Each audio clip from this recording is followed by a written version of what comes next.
ठीक है, आज समझेंगे हम रिग्रेशन एनालिसिस को।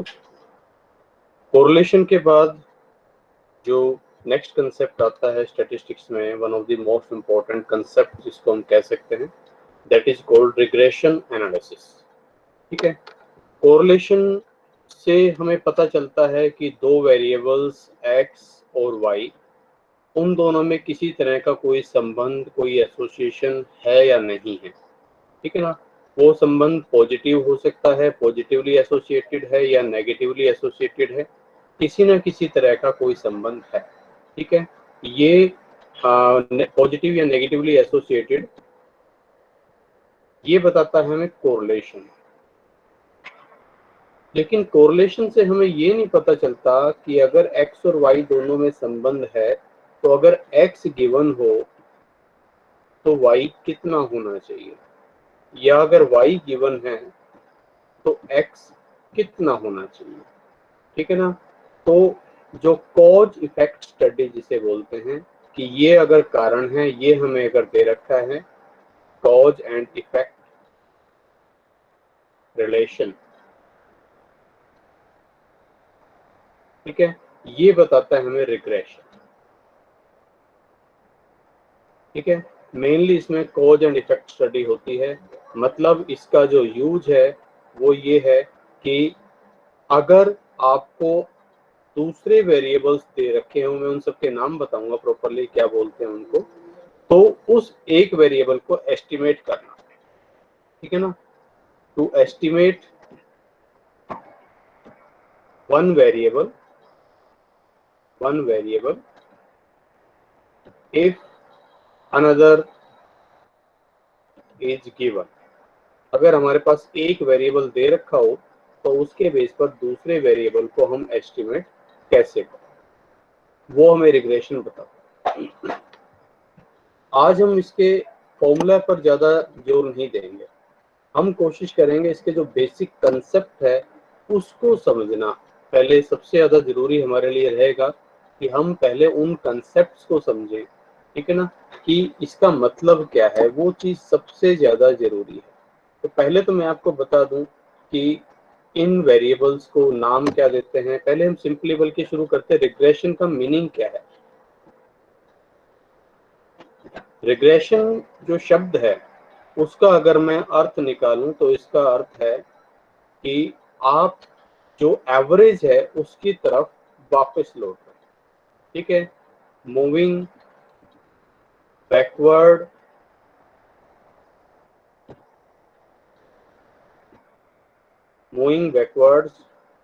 ठीक है, टू इट्स एवरेज।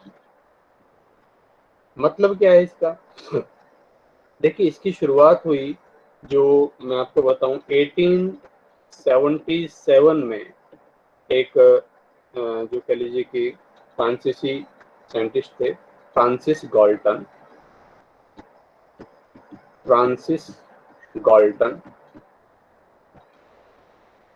उन्होंने एक स्टडी की। उन्होंने स्टडी क्या की कि जो पेरेंट्स हैं, पेरेंट्स की हाइट और जो उनके बच्चे हैं, ठीक है ना, उनके बच्चों की हाइट, ठीक है, चिल्ड्रन हाइट। अब उसने ये देखा कि जो पेरेंट्स ऊंचे कद के हैं, ठीक है, उनके बच्चों की हाइट भी अधिक है। मान लो ये एक एवरेज हाइट की लाइन है, ये एवरेज हाइट है उस एरिया की, जितनी पॉपुलेशन, उनकी जो एवरेज हाइट है वो अगर इतनी है, तो उसने देखा कि जो अबव एवरेज पेरेंट्स हैं उनके बच्चे भी काफी बड़ी हाइट के हैं। ठीक है, और जो कम हाइट के पेरेंट्स हैं उनके बच्चे जो हैं वो भी कम हाइट के हैं। ठीक है, ये पेरेंट्स और ये चिल्ड्रन। लेकिन उसने एक चीज देखी, वो बड़ी आश्चर्यजनक लगी उसको। उसने देखा कि जब मैं एवरेज करता हूँ, ऑन एन एवरेज, तो पेरेंट्स की जो हाइट है, जो लंबे कद के पेरेंट्स हैं, उनकी हाइट के मुकाबले उनके बच्चों की हाइट है कम। और इसी तरह से जो कम नाटे कद के जो पेरेंट्स हैं उनके बच्चों की हाइट है उनसे, एवरेज हाइट की बात कर रहा हूँ, उनसे ज्यादा। तो ये ऐसा लग रहा है जैसे कि प्रकृति वापिस जाना चाह रही हो किसकी तरफ, एवरेज की तरफ। ये नाटे वाले थोड़े थोड़े बड़े हो रहे हैं, ज्यादा वाले थोड़े थोड़े कम हो रहे हैं, तो एक तरह से ये अपनी एवरेज हाइट जो उस एरिया की है उसकी तरफ ये मूविंग हो रहे हैं, तो उसने इसी को नाम दिया रिग्रेशन। ठीक है, तो ये रिग्रेशन कहलाती है। अब हम इससे पहले कि हम आगे कुछ समझें, मैं पहले इसका एक बेसिक आपको भूमिका बना देता हूँ उसमें। इसमें हमें होगा क्या कि एक वेरिएबल हमें दे रखा होगा, ठीक है, एक वेरिएबल गिवन होगा हमारे पास, जैसे एक्स और वाई। मैं कहूँ कि भाई प्राइस और डिमांड के बीच में कोरिलेशन मैंने समझ लिया, अब मैंने कहा कि भैया प्राइस इतना है तो बताओ डिमांड कितनी होगी। ठीक है, तो एक वेरिएबल गिवन होगा, गिवन वेरिएबल। दूसरा वेरिएबल हमें एस्टिमेट करना होगा, to be estimated, variable to be estimated. अब इनको किन अलग अलग नामों से जाना जाता है वो जरा समझ लो। पहले जो सबसे ज्यादा पॉपुलर है, मैं पहले उसका नाम लिख दूं। जो सबसे ज्यादा पॉपुलर है उसके हिसाब से तो जो वेरिएबल गिवन होता है उसको हम बोलते हैं भाई independent variable. Independent variable, Hindi में बोलते हैं इसको स्वतंत्र चर। ठीक है, और दूसरा होता है डिपेंडेंट वेरिएबल, डिपेंडेंट वेरिएबल जिसे हम एस्टिमेट करते हैं। ठीक है, इसे बोलते हैं हम आश्रित चर।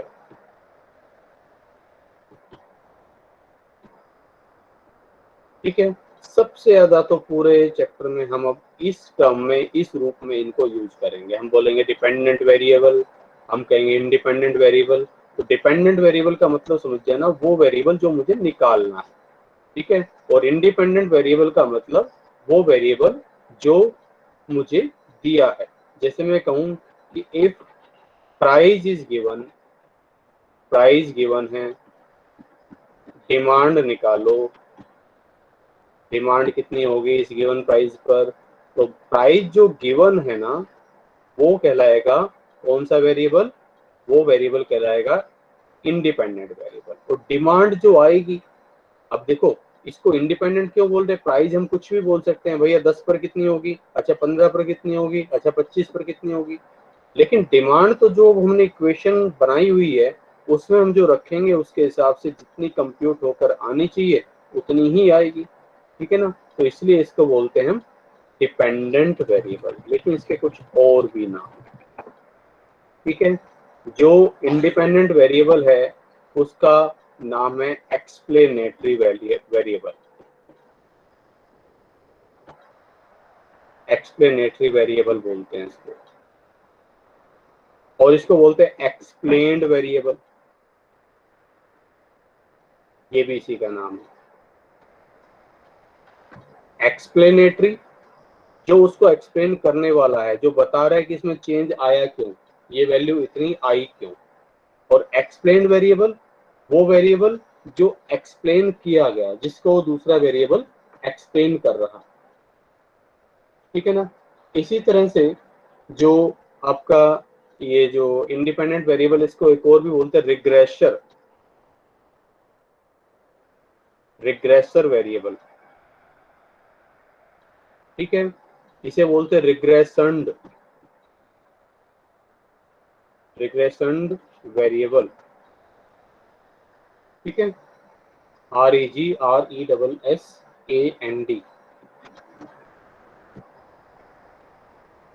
रिग्रेसेंड वेरिएबल। ठीक है, इसी तरह से इसे हम कह सकते हैं, ये वाला जो वेरिएबल, इसे कंट्रोल्ड वेरिएबल भी बोलते हैं, कंट्रोल्ड वेरिएबल। ठीक है, कि हमने 5 रख कर देखा, हमने 6 रख कर देखा, अपनी मर्जी से हम चेंज कर सकते हैं। ठीक है, लेकिन ये जो दूसरा वेरिएबल आएगा ये कहलाएगा फिर प्रिडिक्टर वेरिएबल। ठीक है, सॉरी कंट्रोल वेरिएबल है तो ये कहलाएगा आपका आउटकम वेरिएबल। ठीक है, या या ये कहलाएगा एक्सपेरिमेंटल वेरिएबल। एक्सपेरिमेंटल वेरिएबल, नाम कुछ भी रख लीजिए, इसके और भी हैं, ठीक है, लेकिन बेसिक जो चीज है वो आप समझ लीजिए। और अभी आप सिर्फ ये इंडिपेंडेंट और डिपेंडेंट भी समझ लें तो भी काफी है, ठीक है। जिस क्रम में मैंने लिखा है उसी क्रम में इनकी इंपॉर्टेंस है। सबसे ज्यादा तो डिपेंडेंट और इंडिपेंडेंट को ध्यान रखें, उसके बाद एक्सप्लेन्ड और एक्सप्लेनेटरी, उसके बाद जो आपका रिग्रेसेंड और रिग्रेसर, ठीक है। तो इस तरह से इनके जो नाम है वो मैंने आपको बताया। अब आगे बढ़ते हैं कि ये रिग्रेशन क्या है, कैसे काम करती है, ठीक है। मैंने आपको बताया कि इसके बेस पर हम कुछ एस्टिमेट करते हैं, लेकिन क्वेश्चन ये उठता है कि वो एस्टिमेट करते कैसे हैं। तो आइए उसको समझते हैं। मैं दो सीरीज लिख देता हूँ पहले। ये सीरीज लिखी मैंने x और ये सीरीज लिखी y। सीरीज x को मैंने लिखा 6, 2, 10, 4 और 8। सीरीज y को लिखा मैंने 9, 11, 5, 7 और 8, ठीक है। ये मैंने y सीरीज लिख दी, अपनी मर्जी से कुछ भी मैंने इसमें लिख दिया। अब देखो होता क्या है, अगर मैं इन दोनों को इस ग्राफ पर प्लॉट करना चाहूं, अगर मैं इनको यहाँ इस ग्राफ पर शो करना चाहूं, ठीक है, तो आप देखिए कि क्या कुछ आपको नजर आता है। मैंने कहा यहाँ मैं रखूंगा कौन सा वेरिएबल, इधर हम रखेंगे dependent variable, independent variable. Independent variable यहाँ और डिपेंडेंट वेरिएबल यहाँ। एक चीज बड़ी जरूरी आपको बतानी भूल गया मैं, पहले वापस जाता हूँ। अब देखो दोनों वेरिएबल बारी बारी आपके डिपेंडेंट और इंडिपेंडेंट जो है, ठीक है, हम इसको x लेंगे, इसको y लेंगे, ठीक है। तो हम क्या कहेंगे, एक मिनट को, मान लीजिए मैंने इसको कहा, मैं पहले इसको ही क्लियर कर देता हूँ आपको। अगर मैंने कहा regression equation x on y है, मान लीजिए मैंने कहा x on y, regression equation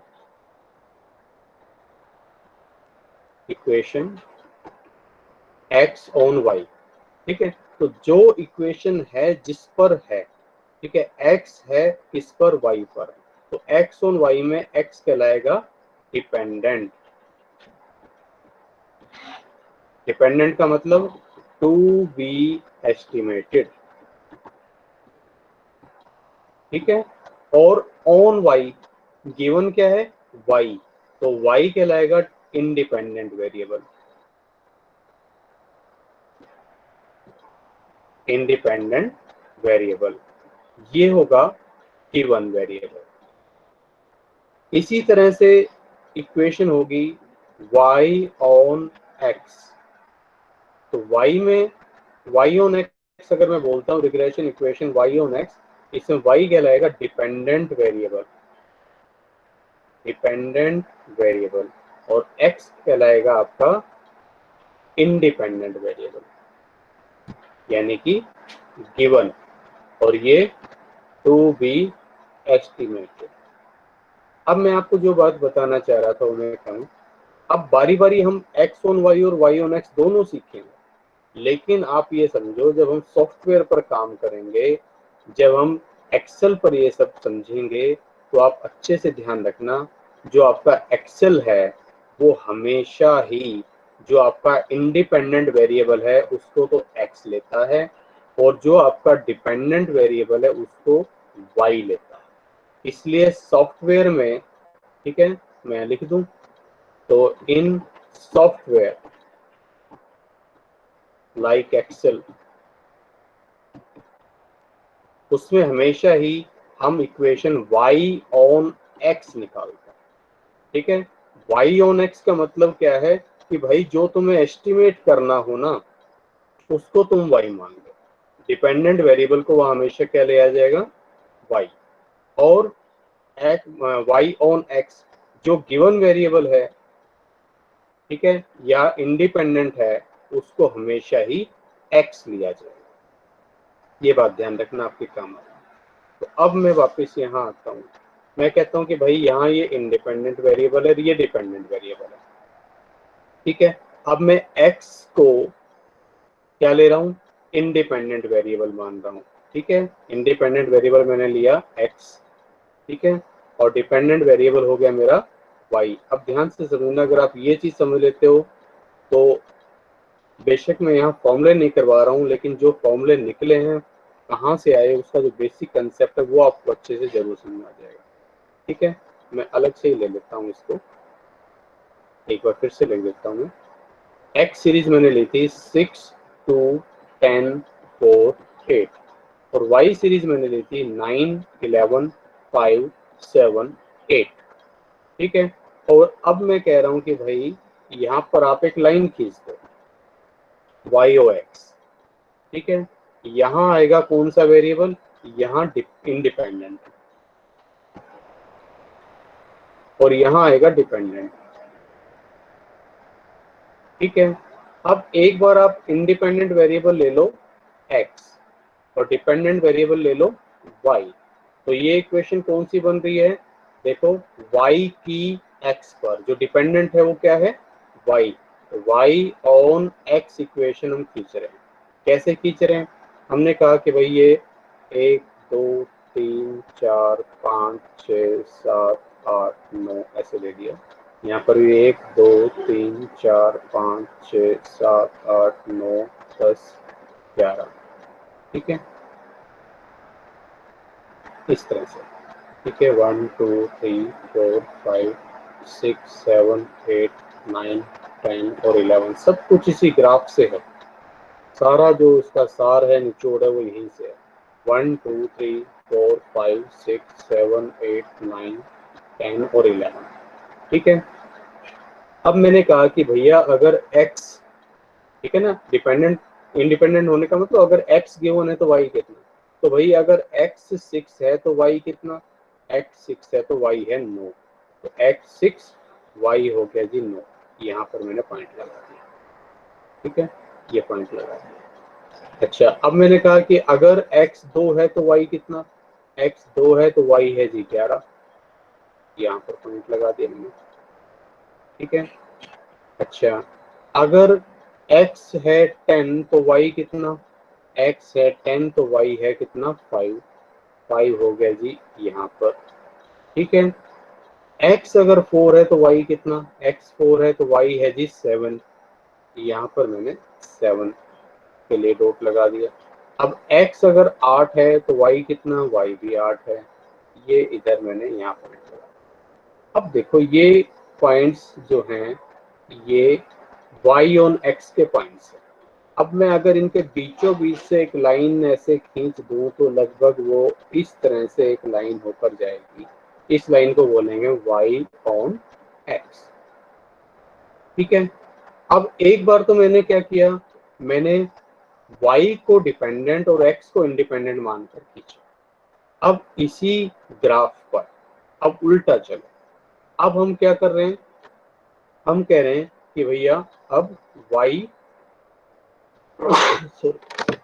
है आपका इंडिपेंडेंट और x है डिपेंडेंट। एक बार फिर से जरा लाइन खींचना। अब मैंने कहा, अब देखो मैं कहूंगा y अगर इतना है तो x कितना, y है अगर 9 तो x कितना है 6, y है अगर 9 तो x है 6। इसी तरह से y है अगर 11 तो x कितना, y अगर 11 तो x है कितना 2, y है अगर 10 5 तो x कितना 10, y अगर 5 है तो x है 10, इस तरह से, ठीक है। और सिमिलरली y अगर 7 है तो x कितना है 4, ठीक है। और y अगर 8 है तो x कितना 8, इस तरह से। तो अगर आप देखें तो एक लाइन इन पॉइंट्स के बीचों बीच से अगर खींची जाए तो लगभग इस तरह से एक लाइन और आ जाएगी, ठीक है। ये कहलाएगी x ऑन y के लिए। अब होता क्या है, अगर दो जो आपकी सीरीज है उनके बीच में अगर कोई कोरिलेशन मौजूद है, ध्यान रखना रिग्रेशन का बेस कोरिलेशन है, अगर कोरिलेशन मौजूद है तभी आप जो है फोरकास्टिंग कर सकते हो, नहीं तो नहीं कर सकते। तो अगर इन दोनों में कोई कोरिलेशन मौजूद है तो ये दोनों लाइनें एक दूसरे को उसकी मीन वैल्यू पर काटती है, ये इनकी विशेषता होती है। ये इन दोनों की मीन वैल्यू होती है, मीन वैल्यू पर ये एक दूसरे को काटती है। और अब इसी विशेषता का, कोरिलेशन का, और ये दोनों एक दूसरे को मीन वैल्यू पर काटती है, इसी विशेषता का प्रयोग हम कर लेते हैं फोरकास्टिंग पर्पज से। कैसे कर लेते हैं, जरा आइए मैं सीरीज को फिर से लिखता हूं। 6 2 10 4 8, वाई सीरीज 9 11 5 7 8। इसका टोटल कितना है 30।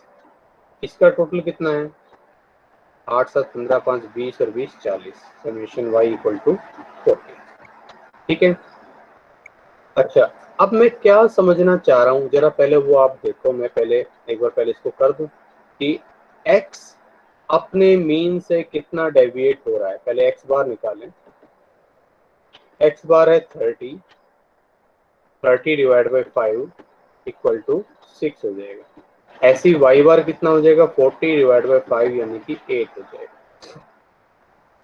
अब देखो, आप इसको समझो। मैं कह रहा हूं कि x अपने मीन से कितना डेविएट हो रहा है। x 6 है इसका मीन, ठीक है, और ये 6 ही है, तो यहाँ डेविएट नहीं हो रहा है। जब ये 2 है तो अपने मीन से कितना डेविएट हो रहा है -4। जब ये 10 है तो अपने मीन से डेविएट हो रहा है +4। जब ये 4 है तो अपने मीन से कितना डेविएट हो रहा है -2। और जब ये 8 है तो अपने मीन से कितना डेविएट हो रहा है 2। ऐसी y को देखो, स्मॉल y यानी कि y माइनस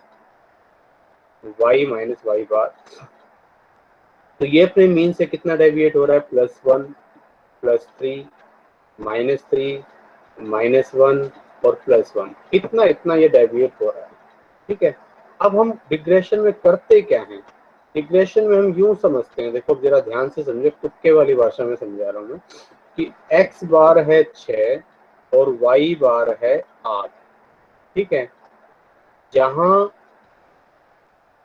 ये जो रिग्रेशन लाइन एक दूसरे को काटती है, वहां पर एक की वैल्यू तो 6 आ रही है, दूसरे की वैल्यू 8 आ रही है। 6 और 8 ये एक पेयर बन गया। तो मैं कहता हूं जब इसका मीन 6 है तो इसका मीन है 8। ठीक है। अब मैं, अगर मान लो मुझे एक रेट का पता चल जाए, ध्यान से समझना, मुझे ये रेट का पता चल जाए कि जब ये अपने मीन से 2 पॉइंट हटता है तो ये अपने मीन से 3 पॉइंट हटता है, यानी कि 1.5 गुना चेंज आता है, मान लो समझने के लिए। ठीक है। इस तरह की कोई रेट मुझे पता चल जाए तो भाई मैं क्या करूंगा, फिर मैं करूंगा सिंपली कि अगर मान लो x मेरे पास 10 हो तो मैं कहूंगा ये अपने मीन से कितना डेविएट हो गया 4। तो ये अपने मीन से कितना डेविएट होगा उसका 1.5 गुना, 4 का 1.5 गुना 6, यानी कि 8 और 6 14, y हो जाएगा भाई 14। ठीक है। अगर x मेरा आ जाए मान लीजिए 2, तो मैं कहूंगा ये अपने मीन से कितना डेविएट हो गया, कितना पीछे हो गया, ये 4 डेविएट हो गया, 4 पॉइंट पीछे चला गया। तो ये अपने पॉइंट से कितना डेविएट होगा 4 का 1.5 गुना, यानी कि 6 पॉइंट पीछे चला जाएगा, यानी कि ये होना चाहिए फिर y बराबर 2। कुछ इस तरह की कैलकुलेशंस रिग्रेशन में हम करने की कोशिश करते हैं, लेकिन इसके लिए मुझे ये रेट ऑफ चेंज पता चलनी जरूरी है। ध्यान से समझना, यही रिग्रेशन का मेन चीज है जो समझने लायक है कि ये रेट मुझे कैसे पता चले। अब ये रेट पता चलने के लिए मैंने एक कोशिश तो ये करी कि भाई मैंने कहा कि भाई x अपने मीन से ऑन एन एवरेज जितना डेविएट होता है तो उसमें y अपने मीन से ऑन एन एवरेज कितना डेविएट होगा। तो मैंने क्या किया, x का टोटल डेविएशन निकाला। x अपने मीन से कुल मिलाकर कितना डेविएट हो गया -4 +4 -2 +2 0 हो गया भैया। तो y अपने मीन से कुल मिलाकर कितना डेविएट हुआ 0। अब मैं देखना चाह रहा था कि x अगर अपने मीन से इतना डेविएट होता है तो y अपने मीन से कितना डेविएट होता है, लेकिन यहाँ तो सारी गड़बड़ होगी, ये तो 0 हो गया, ये भी 0 ये भी 0। अब मैं इसको किस तरह से एस्टिमेट करूँ। तो यहाँ अब उस चीज को एस्टिमेट करने में काम आएगा हमारा कोवेरिएशन। ठीक है, जिस पर रिग्रेशन बेस्ड था, जिस पर आपका कोरिलेशन बेस्ड था। अब मैं अगर इस स्मॉल एक्स वाई कर दूं इसको, स्मॉल एक्स वाई का मतलब है एक्स माइनस एक्स बार, ठीक है, और वाई माइनस वाई बार, ठीक है, x minus x bar, y minus y बार। अगर मैं इन दोनों को गुना कर दूं, ठीक है, तो दोनों का कुल डेविएशन प्रोडक्ट आ जाएगा हमारे पास -1, 1 गुना 0 कितना हो जाएगा 0, -4 इंटू 3 माइनस के 12, 4 इंटू 3 माइनस के 12, -2 इंटू माइनस के 1 यानी कि 2, ठीक है, और 2 इंटू +1 ये हो जाएंगे 2, ठीक है।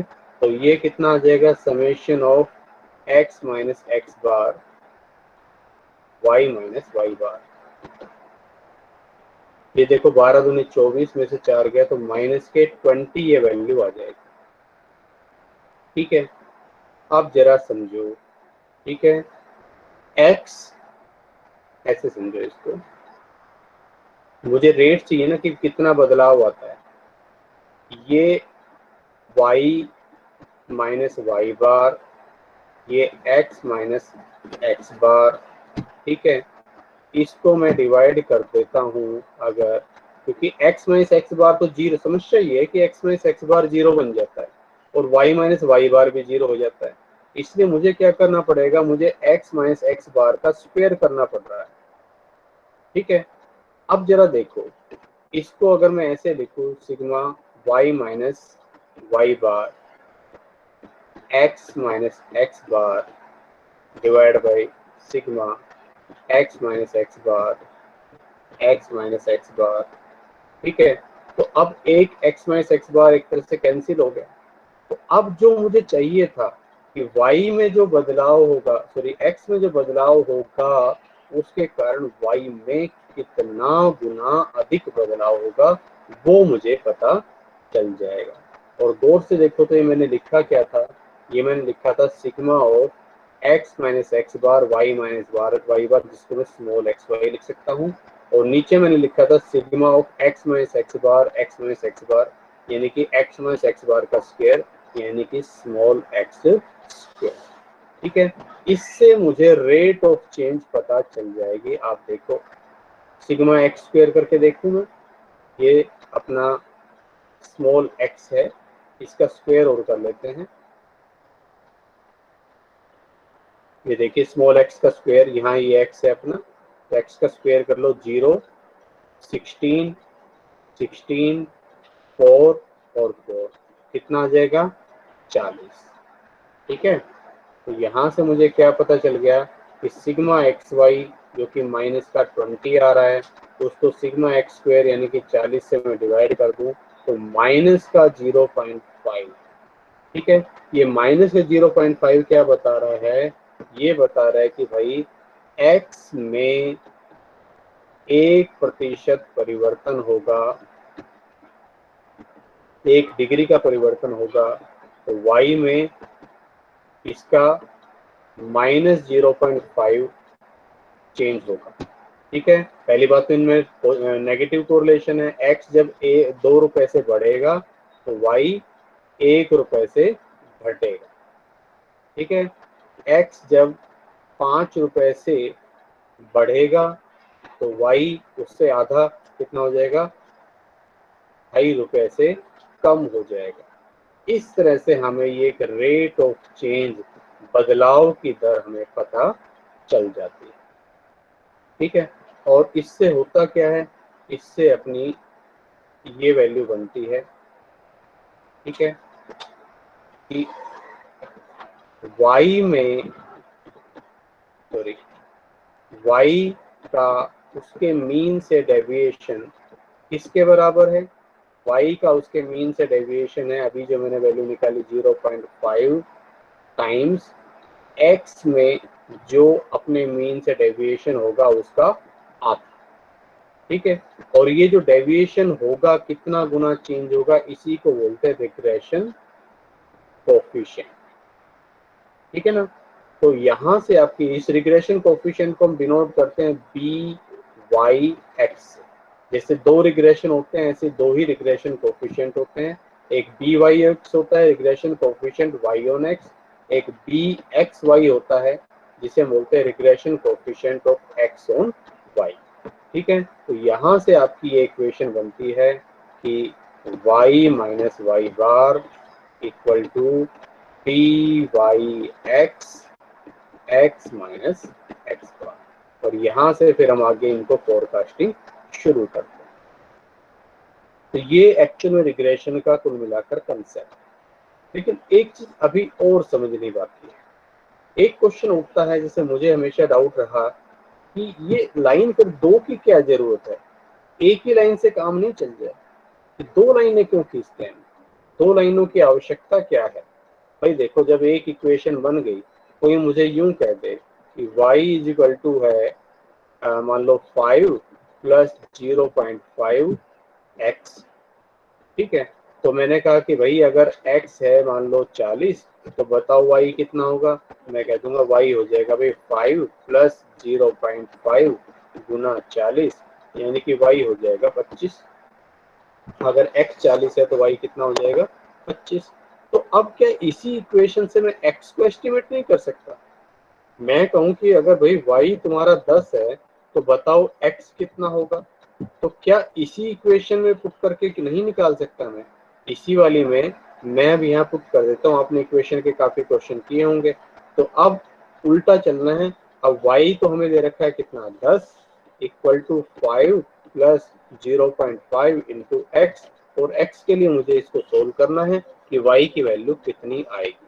लेकिन रिग्रेशन में ऐसा नहीं करते हैं।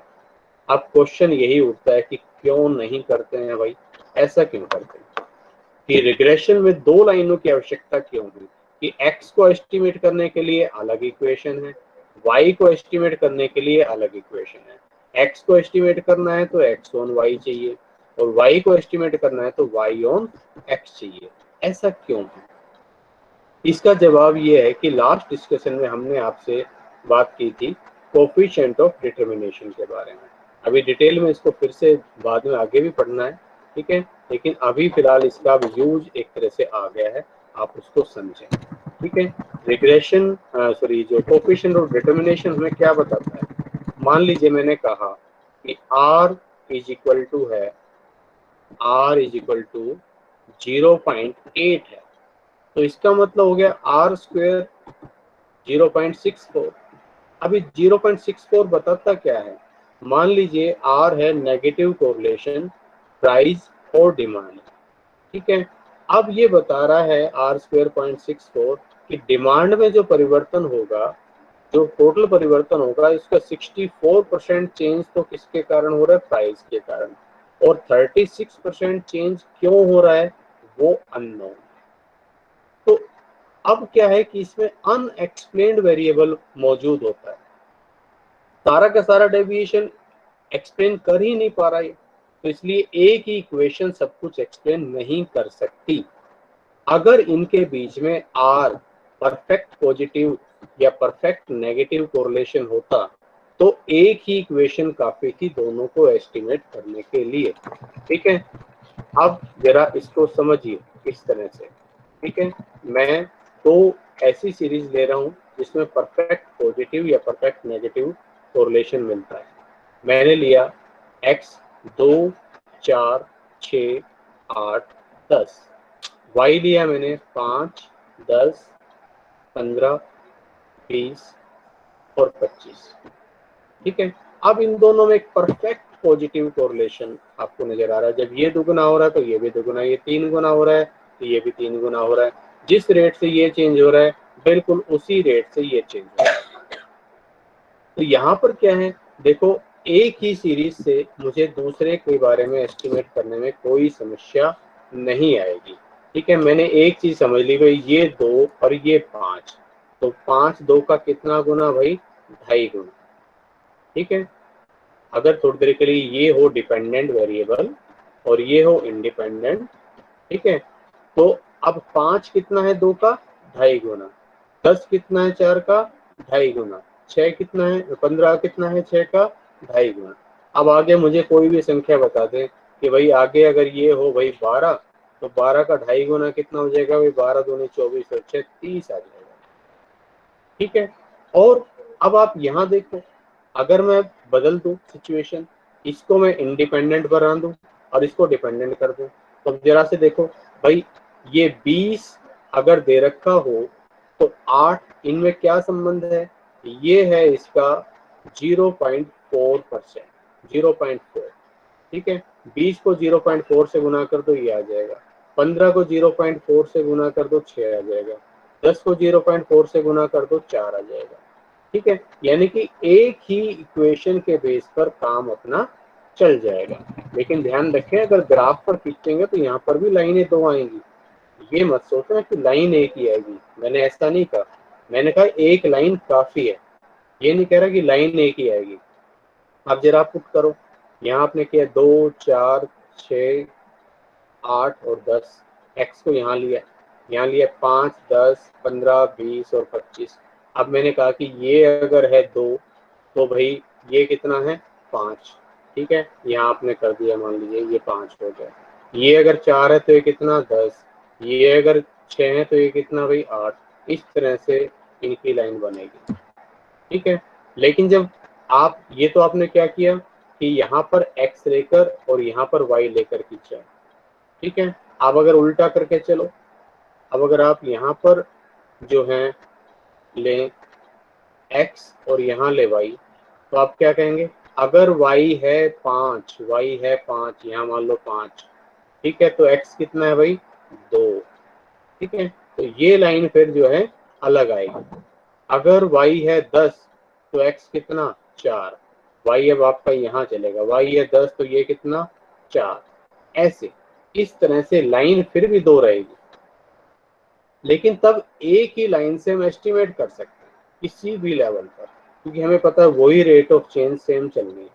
ठीक है, तो हम इसी एक इक्वेशन के बेस पर x से y को और y से x को एस्टिमेट कर सकते हैं। एक लाइन भी काफी रहेगी हमारे लिए।